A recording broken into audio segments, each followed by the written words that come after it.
All right.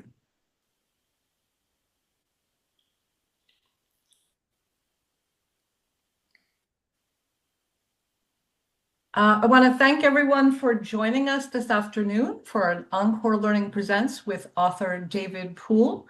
Before we get started, I just wanted to quickly go over some housekeeping items. If my slide advances, I will.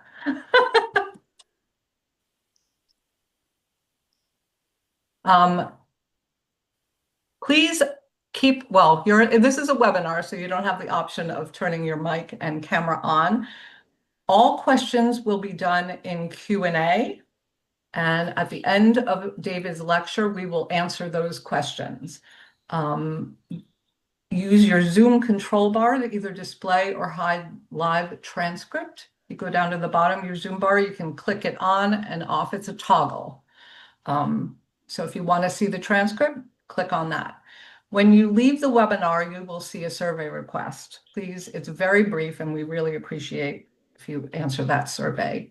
And finally, I just wanted to highlight an upcoming Encore Learning special event. On October 27th, Encore Learning is hosting an open house in the new Fuse building at George Mason University Arlington campus, followed by a presentation from Ken Avis on the glorious history of popular music in Northern Virginia. And with that, I wanted to introduce to you one of our partners. These Encore Learning Presents are not possible without the help and assistance of Arlington Public Library. And here to just say a few words is Jennifer Odlum. Thank you, Donna. Arlington Public Library is happy to be partnering with Encore Learning on many of their Monday lectures, and we're happy to be here today. I just wanted to highlight a couple of upcoming programs happening at the library that I think your audience would enjoy knowing about. Learn about ranked choice voting. This is so important, and as we know, we're using ranked choice voting in our county board elections in November. Learning about ranked choice voting takes place on October 13th at 6:30 p.m. at Central Library. And also our twice annual Friends of the Library book sale begins on October 23rd and runs until October 26th. That's also at Central Library. And for these and other programs, please be sure to check the Arlington Public Library calendar or speak with staff to answer your questions. And with that, I'd like to turn it over to Steve Shapiro, who will introduce the speaker.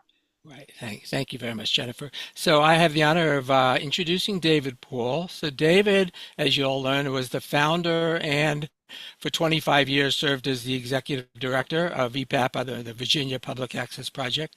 I've gotten to know David in a number of ways, and then I had the honor of serving on the VPAP board of directors for a few years, and so I had a chance to really observe, his integrity and his dedication to bipartisanship for everyone who knows him and his long history in dealing with the Virginia political scene. So with that, I'm going to just turn this right over to David and have him take away and do his presentation. Take it away, David. Great. I'm going to share my screen here. Thanks, Steve. Yeah. You're good. Let me get to the get going from the beginning. Okay, is that better? Just click on slideshow and then current. Click on from beginning.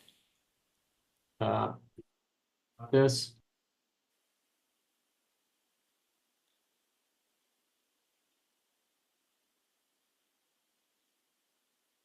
Yeah, you're still in preview mode. So first click on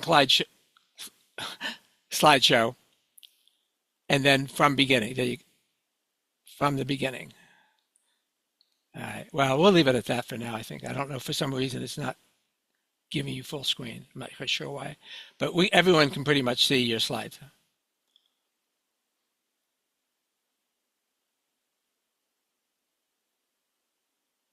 Okay, David, you're muted.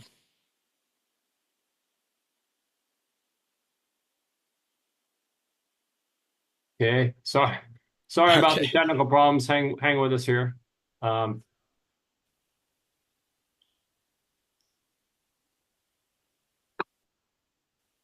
How's that? That's good. Perfect. Okay. Sorry about that. I've been doing live events, and so it's great. It's great to be here at Encore. Steve was a great member of our committee. We have a lot of people on the VPAP board who are involved in politics, and Steve was an enthusiast, and he was very enthusiastic about the topic of politics and transparency and journalism, which is squarely on VPAP's mission. And he was a big fan. He's a big fan of Encore, so I'm really excited to be here with you today.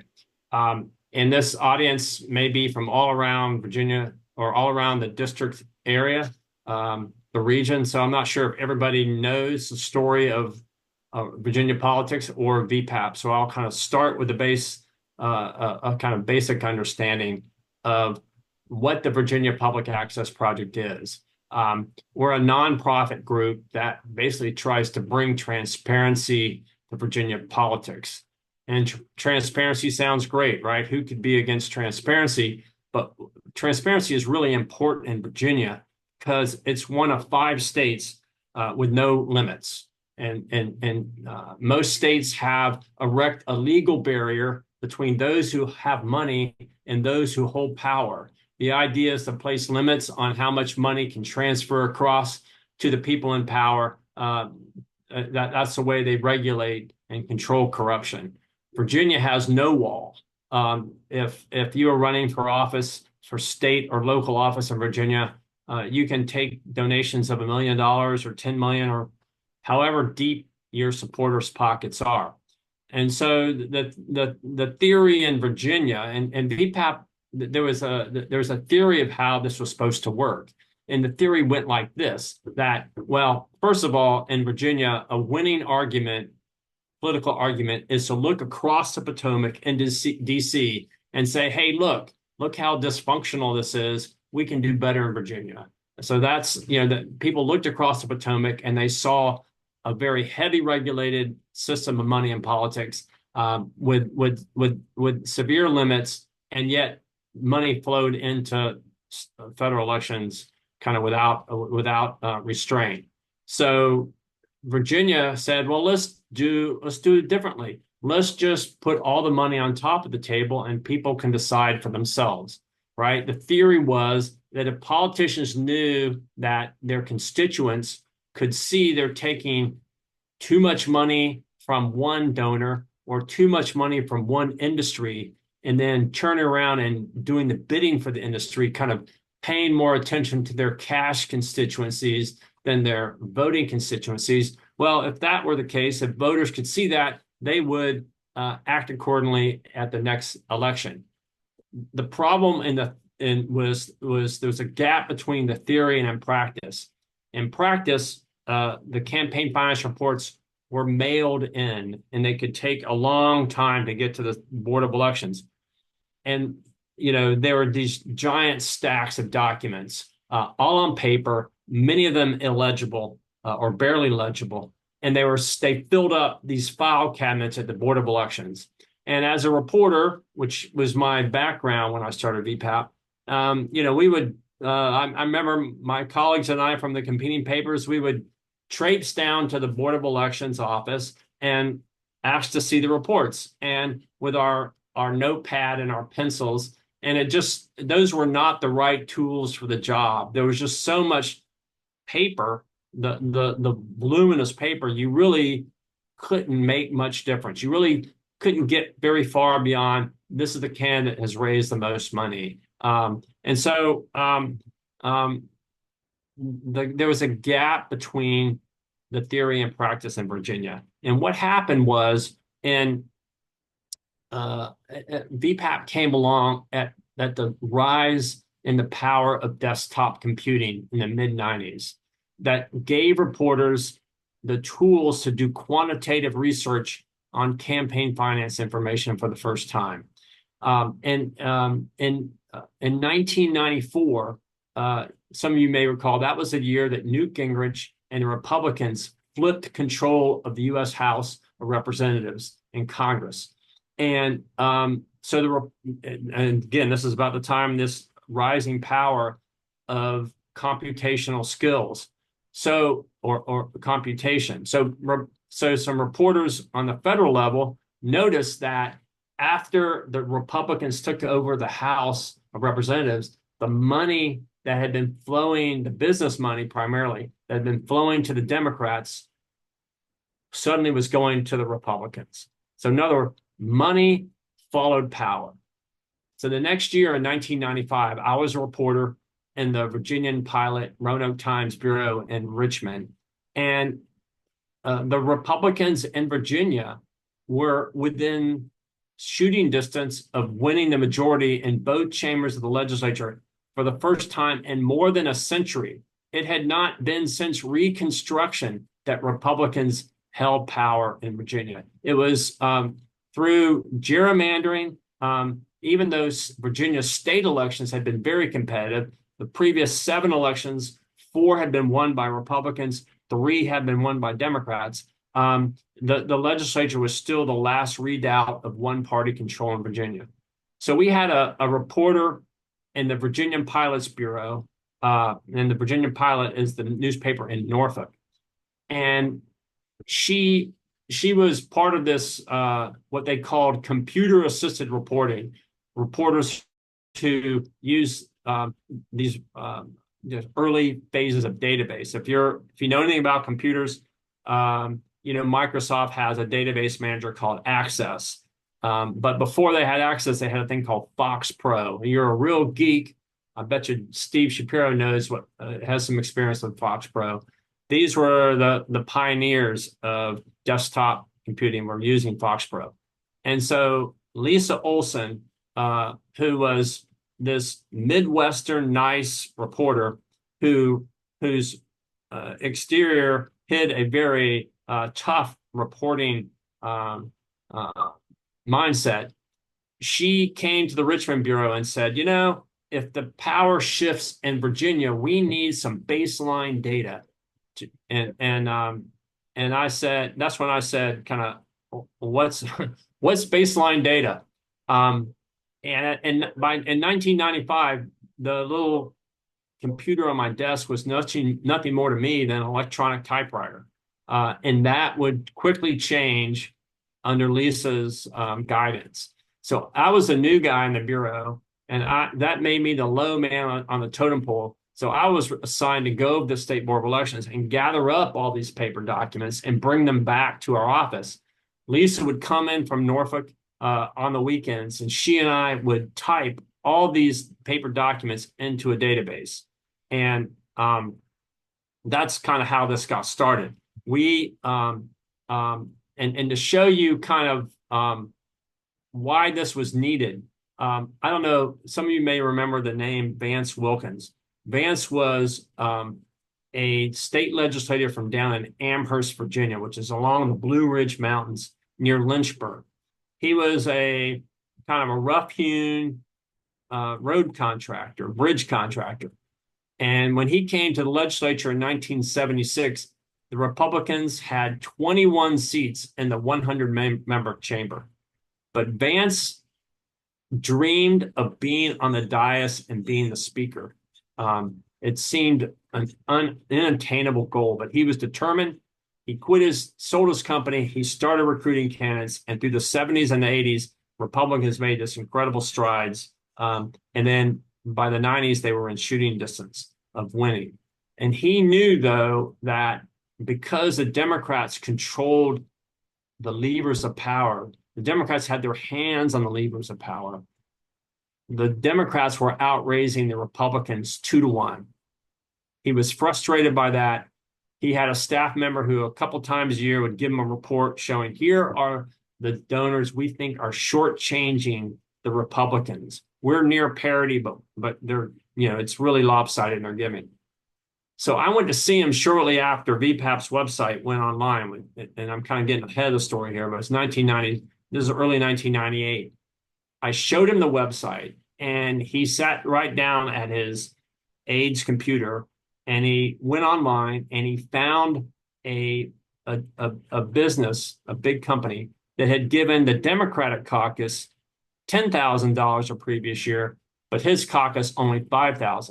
He picks up the phone, he gets the lobbyist right on the phone, and I'm not sure if I'm allowed to curse during an Encore program, but Vance basically said, blankety blankety blank, where's my blankety blank $5,000? And of course, he expected the answer to be, oh, you're right, I'm sorry, the check is in the mail. Instead, he was told, that's not true. Who told you that? So in Virginia, you had a system that was based entirely on disclosure, but you could lie to someone's face because there was no way to really understand who was giving to whom. So that was the problem. That was a core of the problem that VPAP was created to solve.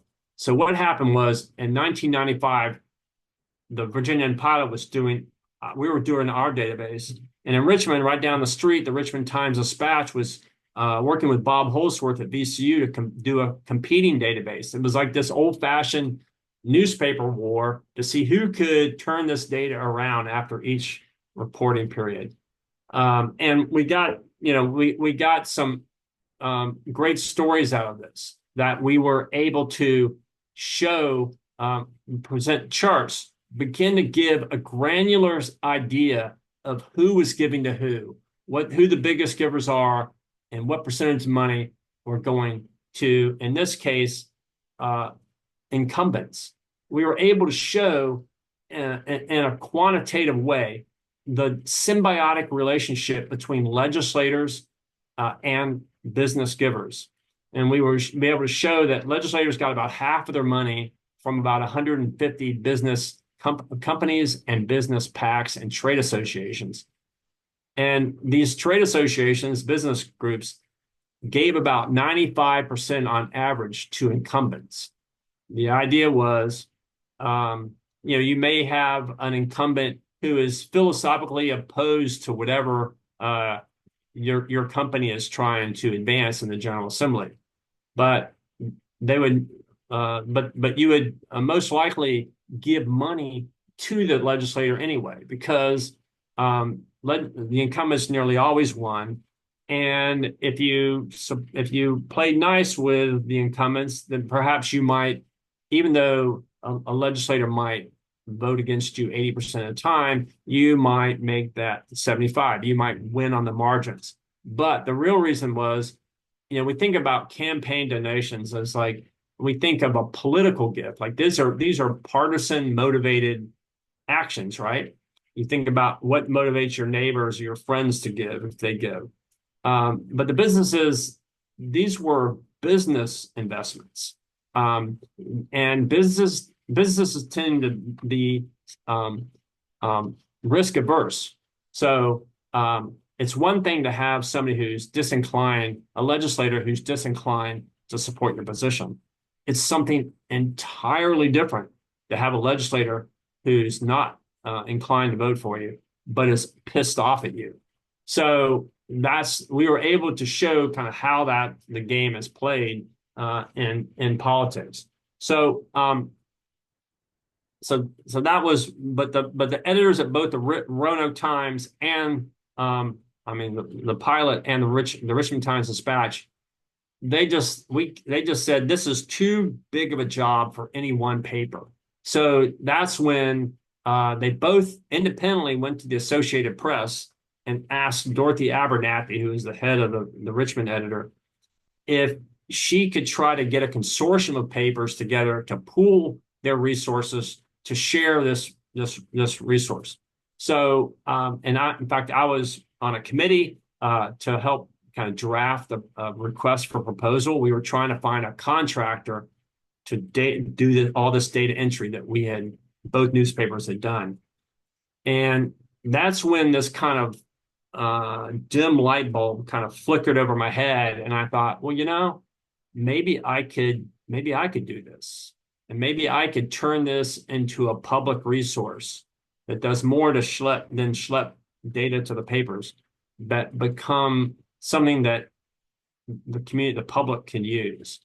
So anyway, that was the start of VPAP. And the papers, I got the contract. Bob Holsworth and I were partners initially, and our first round of data as VPAP debuted in spectacular fashion in February of 1997, with a headline stripped across the A1 of the Sunday Washington Post. And it's funny. I spoke to some college students at ODU in Norfolk last week, and I realized just how much I was dating myself. I mean, the Virginian pilot used to have a penetration rate in Norfolk of 83%. That means more than 8 out of 10 houses took the newspaper. And I don't think a single one of these 40 students grew up in a household that received a newspaper. But take my word for it. This was, as a reporter, it doesn't get any better than A1 on Sunday. At least it used to. So this was a great start for us, and we got rolling. Our website, and I'll be glad to talk more about our website. It rolled out. It launched in June of 1997. This is what's called a minimally viable product. This was a bare-boned website that you could look up a candidate, you can look up donors by occupation. It was just the bare minimum to get us online. But by June of 1997, anybody with a computer and a modem, which in those days for most people was still, AOL dial-up, could see for themselves who was giving to whom. So and the organization would change over time. I mean, I ran it for 25 years. For the first 6 or 7 years, I was one guy spinning about 8 plates. Our budget grew, and we eventually were able to hire some really talented people. People think, well, VPAP, you do politics, you must have a lot of people that were involved in politics. But what we really are is more a web development shop. The idea of getting all this data, getting it right, and putting it online is not an easy thing to do. This is not this is an industrial strength website. This is not just somebody's website that has a couple of images on it. It's all the work is done there. But we, we're the Virginia Public Access Project, and every organization has its intended audience and then their actual audience. And they're not exactly the same, or they're not the same hardly at all. Some of you in Virginia may know of a terrific startup. Well, it's 4 years old now. It's not exactly a startup, but it's an online-only nonprofit news organization in the southwestern part of the state called Cardinal News, right? So their intended audience is to fill the news gaps for the people who live in Southwest and Southside Virginia, a huge swath of Virginia, many of which are become news deserts or have a paper that's basically exists in name only, unfortunately. And I'll talk about journalism more in a bit. So, but that's their intended audience. Their actual audience, perhaps I would argue their most important audience, is Northern Virginia, Richmond, and Hampton Roads, because Cardinal News, they're basically offering hope. They're offering hope to a region that feels cut off from the economic mainstream. It feels cut off from the vibrant parts of Virginia in the east. And their message is, as long as our voice is there, you will not be forgotten. So that's the difference. So at VPAP, our intended audience was the public, but it was really, for many years, simply the political insiders who initially were very wary of us putting all this information online. The candidates were considered their donor list to be proprietary information, and they didn't like the idea that it would be so easily anybody could look at it and download it. And the lobbyists who gave a lot of money in Virginia politics were not too excited about everyone looking over their shoulder. So we got some real pushback. I remember I showed the website a few months before we launched to the House Appropriations Committee, or House P&E Committee, rather. That's the Elections Committee. And a delegate named Kenny Melvin, he's now a judge in Portsmouth, just kind of leaned back in his chair and just kind of exclaimed, "I'm for transparency," or "I'm from disclosure," rather. "I'm for disclosure, but this is too much." But what happened is we not only made Virginia politics more transparent, but we also made Virginia politics more efficient. And by that, I mean, if you're a candidate and you're trying to raise money, well, now you have a great website that can tell you who's giving the money. And if you're trying to place the money, make donations, you can place the money more strategically if you're a donor. So we initially, when we started, I had about half of my board were a nonprofit. Half my board thought of us as kind of a demonstration project. We would show the Board of Elections how to digitize its records, right?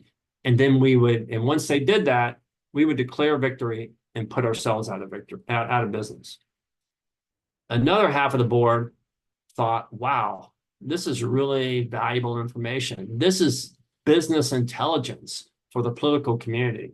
This is really valuable. Let's put it behind a paywall and make a lot of money.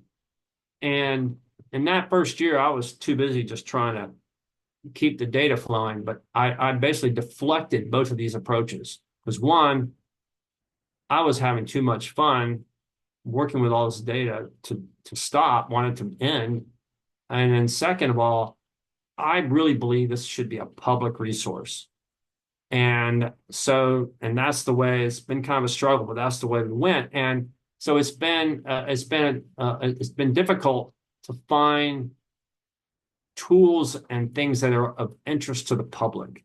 And one thing I've learned, and this is something that my newspaper friends I think are beginning to understand too, that the amount of people that are interested at a deep level of what's happening in state politics is a lot smaller than any one of us could ever want to believe is true.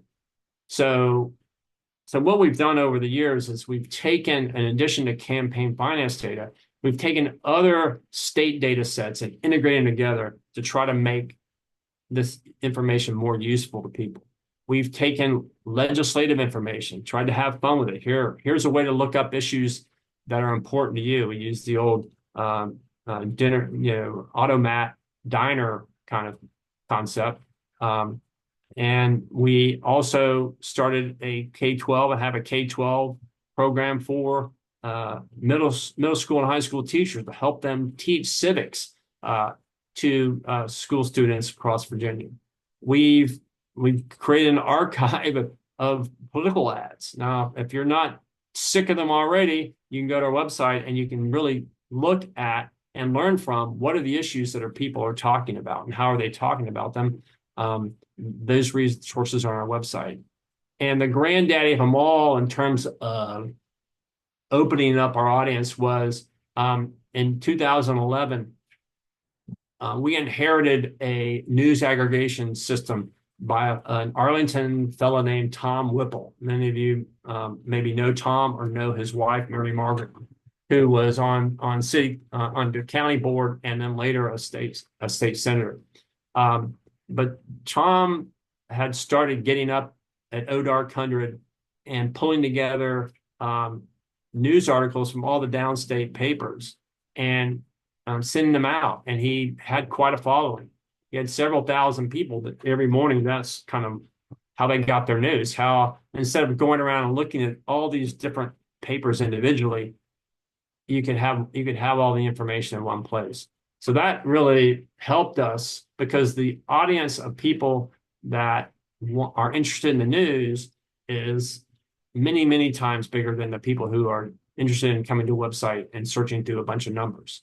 So, so those are the things we tried over the years to try to make this more accessible. And I'll just give you some numbers here. Virginia has 8.8 million people. And when I left in 2023, we had 22,000 subscribers to, VA News. So that's, I'll just try to do the math in my head, 8.7 something million people who are not subscribing to our news service. So anyway, that's another issue. And if you worked in a political campaign, getting people's attention, breaking through the clutter of their lives and social media is a real challenge. It's a challenge for anybody who's trying to put out information. All right, so I'll talk a little bit about how Virginia was funded. This is in our 25th anniversary annual report. You kind of see we started and we were very slow. We were very slow to grow. You are not going to see my face on the cover of Fast Company magazine. I was very cautious financially, and we grew slowly over time. And initially, our funding came from the newspapers, and which was maybe about $35,000 a year, not much money. And also we did go and start help the Board of Elections digitize its records and train candidates in using some software to file electronically. They started they basically outsourced big chunks of that to us for a number of years. So our money came from there. And then we also, in the early days, we did kind of crazy stuff like, a group wanted help with their website. Like we became a service provider. I mean, it's like any small company. You take on clients, you take on jobs because you need the money. And that eventually changed in about 2000. A group of lobbyists came to us and said, hey, whatever you do, don't go out of business. And so we got the power of the lobbyists behind us for a number of years. And that created its own challenges in that, but we were being funded primarily, about 2/3 of our money came from the political community. We were shining a light on the very people who were supporting us. And so we did some strategic planning in 2013, and we made a deliberate decision that we were going to try to become less dependent on the political community and try to find other sources of revenue. And the biggest source of our revenue turned out to be political donors themselves, individual donors who might be giving, they've self-identified, I've got the means and I've got the interest in politics. Our pitch to them was, and we were by far not the biggest group. They gave these are people that give hundreds of thousands of dollars away to charity and politics. We were just asking for $5,000. But to the extent that people were invested in politics, they wanted the system to work openly and cleanly, and that's where we came in. So that's just to give you an idea of the scale. By the time I left, we were at 1.3 million. And again, here are the sources. You can see the media was a bit, most of our money for the first few years, and that got you see the big growth by political insiders, and then finally the individuals. So that's when I would go talk to Rotary clubs or chambers of commerce or other civic groups, one of the questions that people would always ask me is like, where do you get your money? And who funds you? And I would always, I created this shtick where I would pretend like I wouldn't quite understand the question. And I have to say, now, are you asking where we get our money? And they would say, yes. I said, none of your business, with a straight face. And everybody laughed. But we practiced what we preached. we did not take anonymous donations, and we listed the names of every donor, big and small. We had about 1,600 donors by the time I left. So that's funding. So let me I'm going to look at my my notes here. I hope you have some questions. And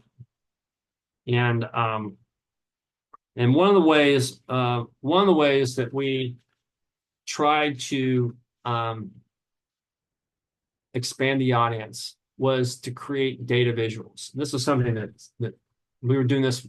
This is kind of how I met Steve Shapiro, and just trying to, there's so people don't have to go look and click and look at all these columns and rows of numbers, but how we could do some analysis that would have the data tell a story. And we had to be very scrupulous when doing this. We had to be very careful of how the words we use. We had to be very careful that we didn't appear judgmental or partisan.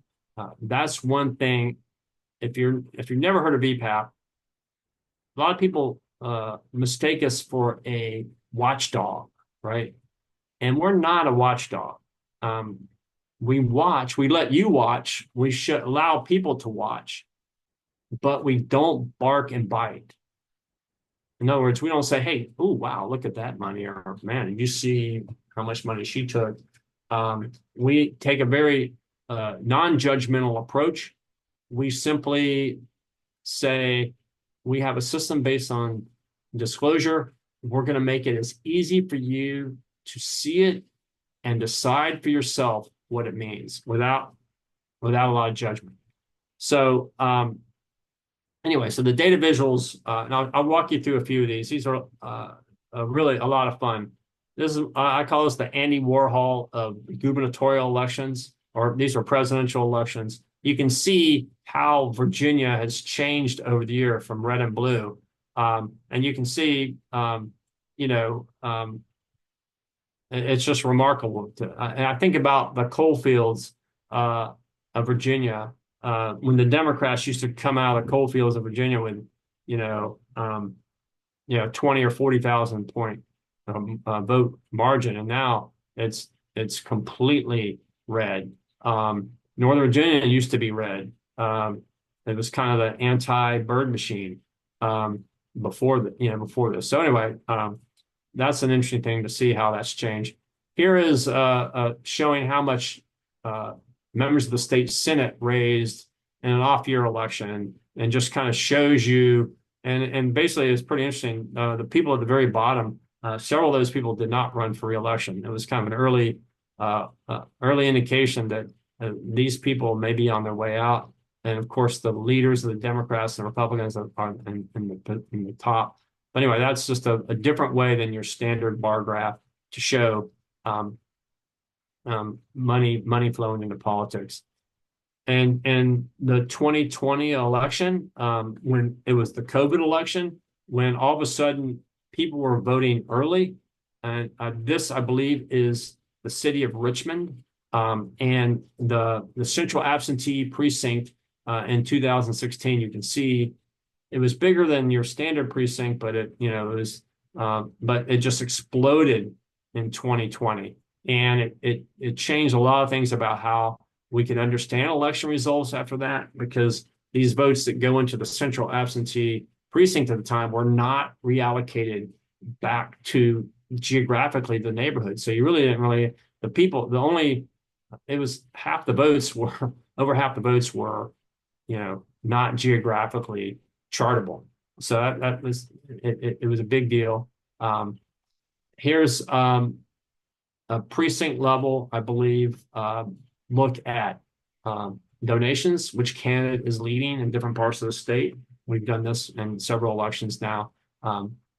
Pretty interesting. You can zoom in and see here's Northern Virginia, kind of wet neighborhoods where you might have more Republican people, or maybe one huge, you can click through and get a list of the people in each of these neighborhoods.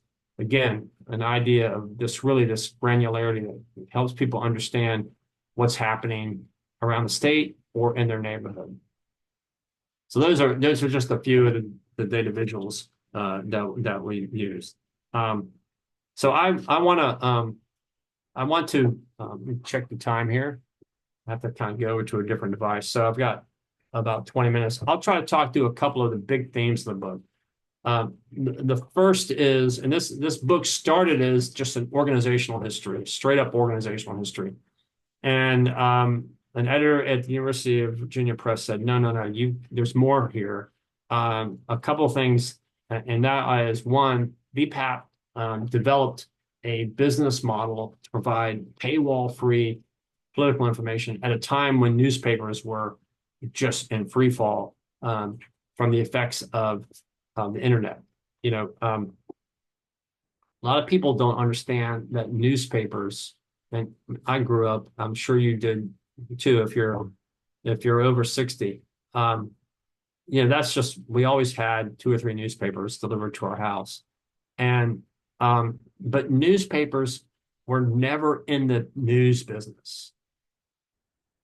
Newspapers were in the business of selling mass market advertising in a kind of monopolized neighborhood or community or region. And if you think about how people needed newspapers, newspapers were a bundle of information that were essential to living your life. If you wanted to know what time the movies are, if you wanted to know what the specials were down at the department store that weekend, if you wanted to know, if you wanted to sell something, you wanted to find a job, if you wanted to know who died in your community, there was one place you had to go, and that was the newspapers. And the 5 examples I just gave were all advertising products that had been decimated by the internet. Think about how people get their information today. The last thing anybody under 60 would think of is to go out in that box and beat it with quarters to get information. That's just not how. And I learned this, and that just leaves newspapers or today with one thing, and that is providing the news.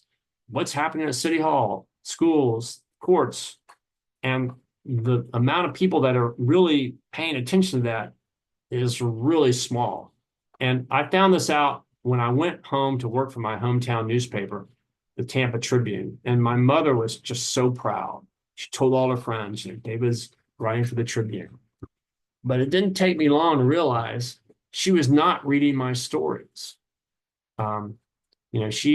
When she read the paper, she read Dennis the Menace. She might have read Ann Landers, but she wasn't reading my stories. And so I just realized if a mother's love cannot get you to read a news story, what can? And so that's the challenge that news organizations have today. It's really a demand. There's no longer this essential bundle. It's all been pulled apart, and the only thing that's left is the thing that probably people just might have accidentally gotten by ambient and seeing a headline. Then the second part of this book, so VPAP provide a funding source, a business model to get this information out there. And the second thing is trust. We built trust. VPAP, we were very careful to always have a board of directors that started at the top. Our board was carefully calibrated to have an even number of Republicans and Democrats. And we were very serious about this, but we didn't start out to say, okay, we want to be trusted. When we started in 1997, trust was something you kind of took for granted. Trust was something I learned as a reporter to do, right? To be accurate. But if you think about how VPAP came along, we didn't come into Virginia and say, you guys, you're doing it all wrong here. You need to be doing it like New York or wherever, you need to change things. We just said, hey, you want disclosure? We'll give it to you with both barrels. We simply gave the politicians what they said they wanted. And so that made it really incumbent upon us is all we were doing is saying, we are going to create a complete and accurate facsimile, an easily searchable replica of the state data. So we had no margin for error, which when you have like 1 million data points is a pretty high standard. There's a saying in journalism among the computer assisted reporting people that all data is dirty, just some data is dirtier than others. And I know you don't like that because data should be journalists, we lived in fear. And in VPAP, we tried really hard to be accurate. We weren't trying to put our finger in the scale or do this or that. We simply were trying to be accurate. And what happened in the 25 years, the world completely changed in that suddenly people weren't just arguing over solutions, they were arguing over facts. The Republicans and Democrats, people don't want to believe anything today unless it neatly fits into their own preconceived notions. And so having bipartisan trust right now, there's not many groups that can say they have that. VPAP has it, and we've worked really hard to maintain it. We know how quickly it can be lost. But, it's like,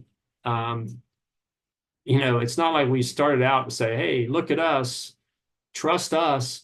It's just like we kind of worked a very rigorous practice of being accurate, and we earned trust over time. Could we start VPAP today? If VPAP never existed, could we start and get support from everybody involved? I don't know, maybe not, but we were able to do that, and that's why my book is called Trusted Source. And so, and again, Virginia's got its own conspiracy theorists out there. It's got their own blue and red shirts that are on social media.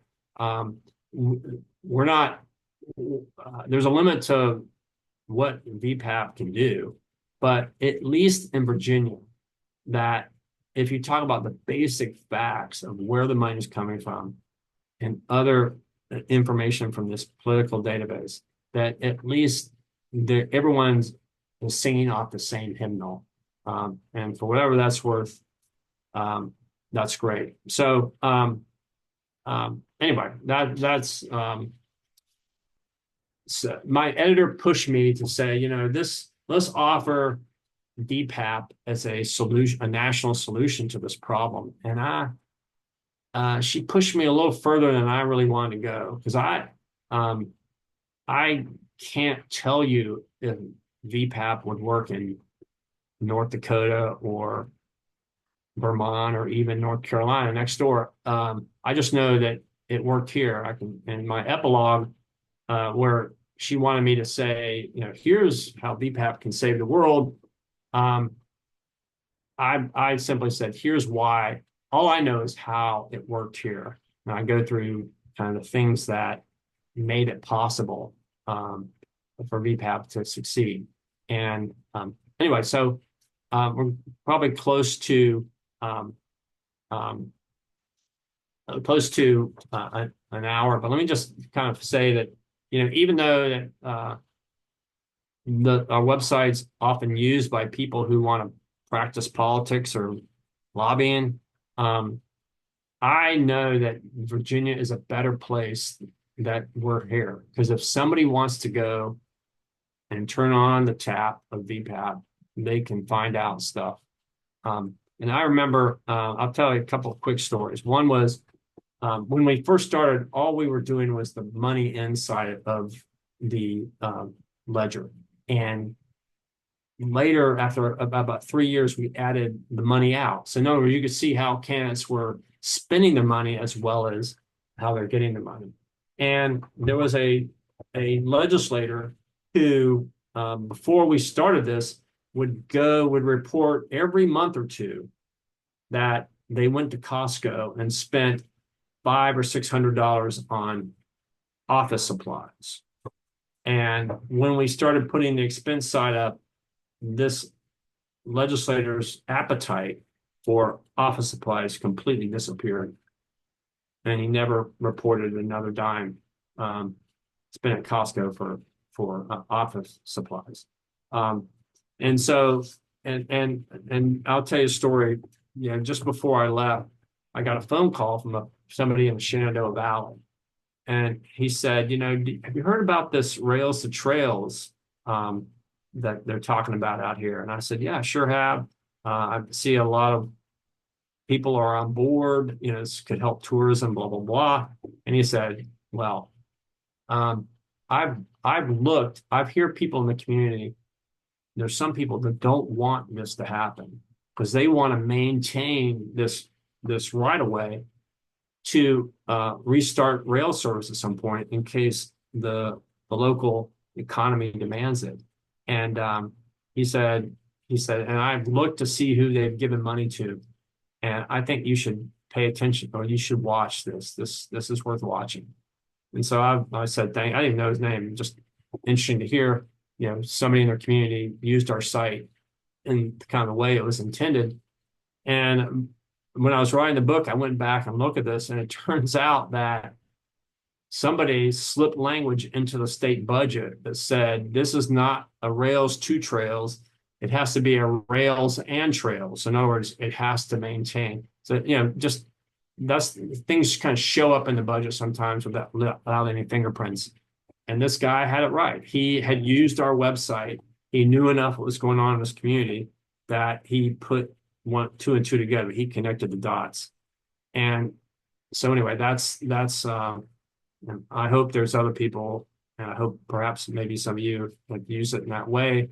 That's the ultimate intended purpose, and it warms my heart.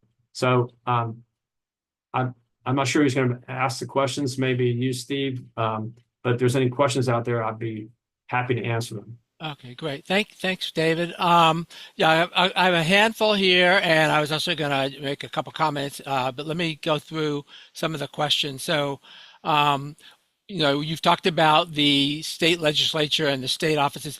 Do you also provide information about, you know, the congressional and Senate races as well on the site? And I'm trying to remember. I know you've covered the elections for those offices. I don't know, but from a fundraising point of view, I believe there are different laws about campaign contributions for federal offices. Well, I think the constraint really is a matter of resources. And some of you may be aware of Open Secrets. It used to be called Center for Responsible Politics. They track money in federal elections. We have not been able to justify duplicating their efforts. Now, we think our information could be more useful and more granular, but again, it's just a matter of resources. So for federal elections, we have a couple of some information. We do track all the independent expenditures in federal elections, which in some federal elections, that was the case, I believe, in the 2014 or 2012 U.S. Senate race. The outside groups, this was right after Citizens United, outspent the two candidates by a margin, I think, of 2-1. So we do track that. Those can be large, game-changing donations. So we track that. We also we track the money in the presidential elections from a mapping standpoint, kind of like I showed you for this year's governor's race.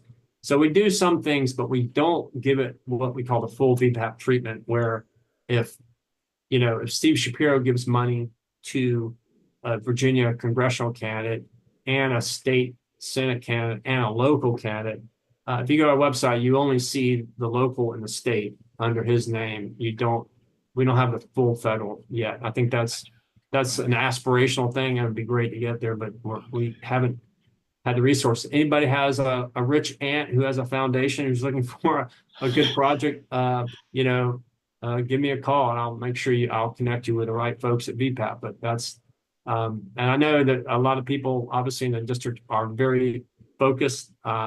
It's kind of hard for us in Richmond. Hey, pay attention to us. But there are resources out there for federal elections, and unfortunately, we don't have the resources to duplicate and add value, but a lot Sure. of it right now would be duplication. Well, and I realize the Federal Election Commission does their publishing of that data as well to some extent. Someone asked about your slide deck today, whether that can be made available. That's something I guess we can talk to you offline about, what you're willing to share or not. The Absolutely. Glad to Okay. share it.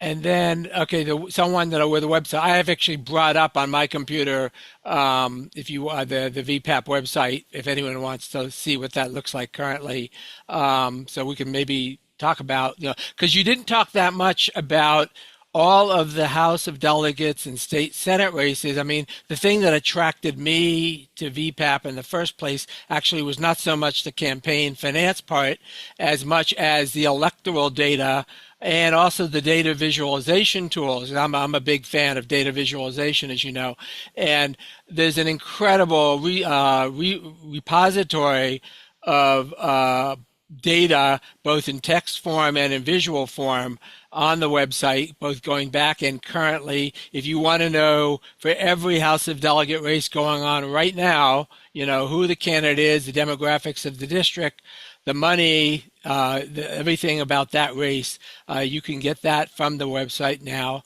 or you look at back in time. I noticed someone who's my wife actually here said I'll read her question directly. She says, I get daily emails from VPAP with the Virginia news, and many of the links take me to news stories that are behind paywalls. So while the VPAP website isn't behind a paywall, much of the news trying to disseminate is not behind a wave. In other words, is behind a wave. Has there been any consideration to providing email to that? That just got knocked off my screen here. So whether or not you deal with the paywall situation. Yeah, we've approached the newspapers with an idea of like giving our readers, our customers, a golden key and paying them a certain amount of money.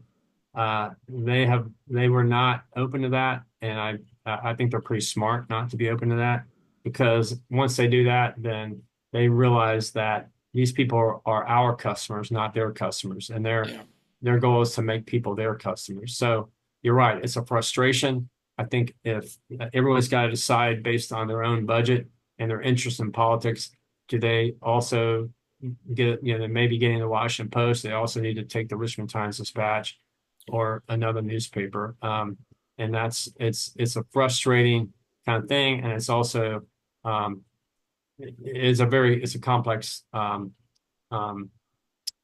technical problem in that a lot of the papers don't control their own paywalls. Those are all third-party technologies.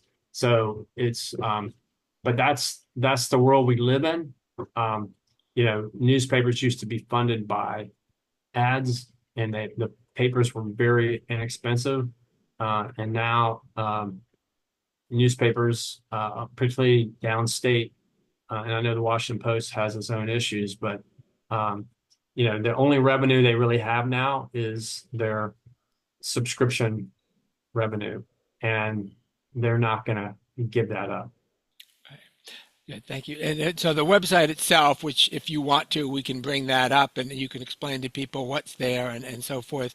I do think it's important. You talked about the central, remember in 2020 during COVID, when you had the central absentee precinct, and people remember, I think it was called the Mirage or the Red Mirage or the Blue. I'm trying to remember the terminology we had that year, where the mail-in ballots and the early ballots were being counted later. So you had this enormous shift, and of course that led to all of the conspiracy theories around the 2020 election. I do know that Virginia, if I recall correctly, if you vote early now, they have these new machines that will tag your ballot back to your originating precinct. So my understanding is that data gap from 2020 has been solved on a go-forward basis, if I'm correct about that. Yeah, in the 2020 election, you had, a lot of people voted early, and the Virginia elections maybe 10% of the electorate voted early, and a lot of those were in places like Yeah. Arlington, which had a heavier early voting turnout. There was a lot of the Democrats really organized and encouraged that. And it's from an organizational standpoint, it's if your goal is to turn out 50,000 votes in a race and you can get 20, you can Right. get half of those in the can before election day, then your mobilization effort on that one, 18-hour period becomes much more manageable. So, I, um, so anyway, what happened is because Democrats were much more likely to vote early than Republicans, you had President Trump running for re-election, claiming basically broadly that early voting was fraud, particularly mail voting, the drop-off ballots. So what would happen was you saw in that one visual, just you had these big reservoirs of early votes, most of them Democratic, and they wouldn't be counted to the end of the night. So what you were seeing earlier in the night on election night was a tabulation of in-person voting, which was much more Republican. I mean, in the Senate race, I may be getting the years wrong. Was it Kane or Warner that was running? The Associated Press named him the winner like 5 minutes after the polls closed at 7:05 p.m. It wasn't until after 11 p.m. that he actually was in the lead in the race. right. And so that was what you referred to as the red mirage that people um, you're seeing only early in the night primarily a Republican electorate, and then you get this. Then these big numbers come in and have a big wide swing at the end, and that created all sorts of, as you said, conspiracy Right, theory. right. I know we had that in Pennsylvania and the other states as well, for sure. Right. We have a couple more comments and questions. One saying, he says, more of a comment, I get various email, finance, lobbying, etc., but I particularly value the VA news. It's easy to be in a silo in Arlington, whether it's data centers or news jobs, or says lost jobs, etc., that the statewide focus is very important. So, we live in a non-news desert in Northern Virginia, Huh. but we do know Right. almost the opposite of that. But uh, you're absolutely correct that in parts of the country now, the local news has almost completely disappeared. So having that resource, that sort of a digest of all the political stories around the state that we get every morning. And then someone you recommend Jane Mayer's, I believe she's the one from the New Yorker, if I remember correctly, her book called Dark Money, published in 2016. Revelations about the Koch brothers and other billionaires. And of course, we've certainly seen lots of commentary lately about the role of large financiers and in tech industry, et cetera, in the current political situation as well. And the impact of, I mean, lots of people have talked about Citizens United and other legal rulings about campaign finance rules and lack of transparency in some cases. So Steve, if I could Yep, just jump in and absolutely. say, hey, I am here to promote my book. I hope people have bought it, and I'll just tell you kind of what to expect from this book as a book reader, the experience. There's a lot of people that have read it who have been around politics for a while, and they just really enjoyed basically kind of a walk down memory lane. Because the book also has it's not only an organizational history, but it's also the history of a telling of the Virginia politics for the last 25 years. So if you do follow politics closely, it can either be a great kind of look back and refresh, like, oh wow, yeah, that was what was happening in the 2006 U.S. Senate race. Or if you just come into politics in the last 10 years or last year, it can fill in gaps of understanding of kind of how we got to where we are in Virginia politics.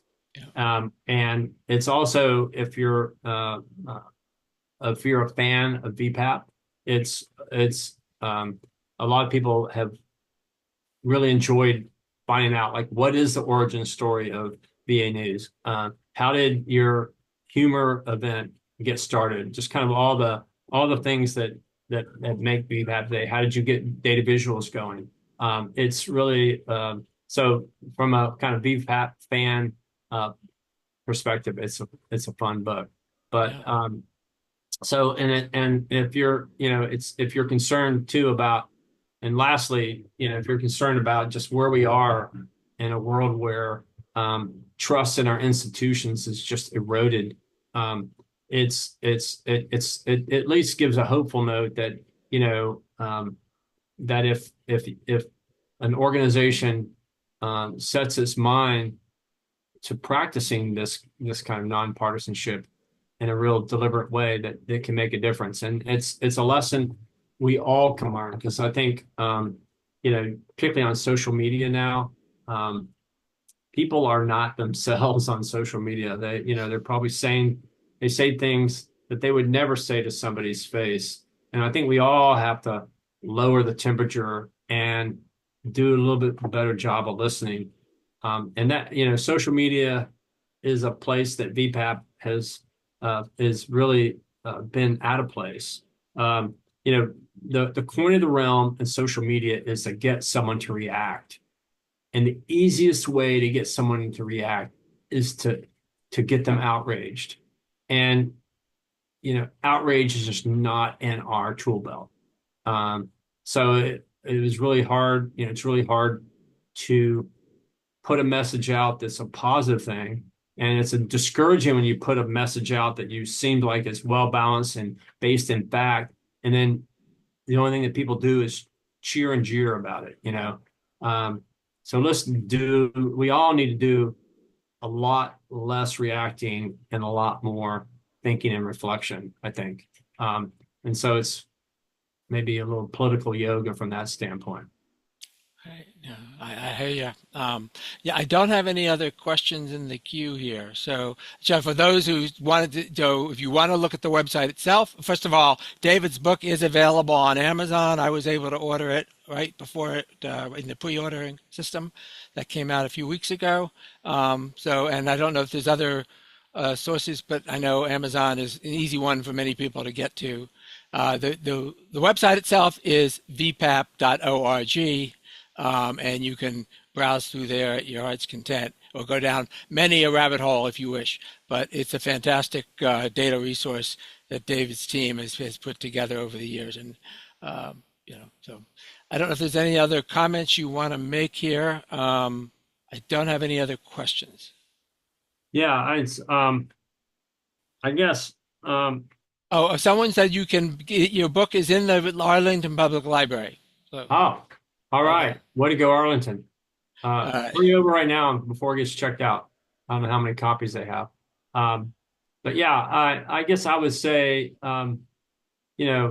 there's one thing in the book. I tried to, it's not like a tell-all book. It's not like the legislator I mentioned who had his spending habits that were kind of questionable at Costco. I don't name that person. I'm not out to, that's not the point. But there's one politician that does come in for some pretty rough treatment, and that's Bob McDonnell, who his scandal was based all around disclosure. And it was an existential crisis for me in the organization.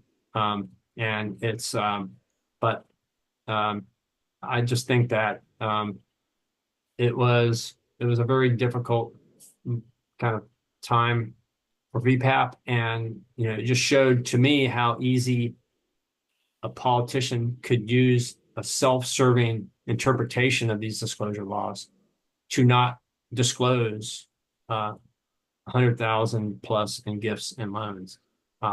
So anyway, but that story reverberates throughout the second half of the book. Right. Very good. So again, someone asked about to spell the URL. So that's been posted in the Q&A for those of you who want to bookmark it or put it in your browser as well. And we've got a very interesting election coming up over the next 4 weeks.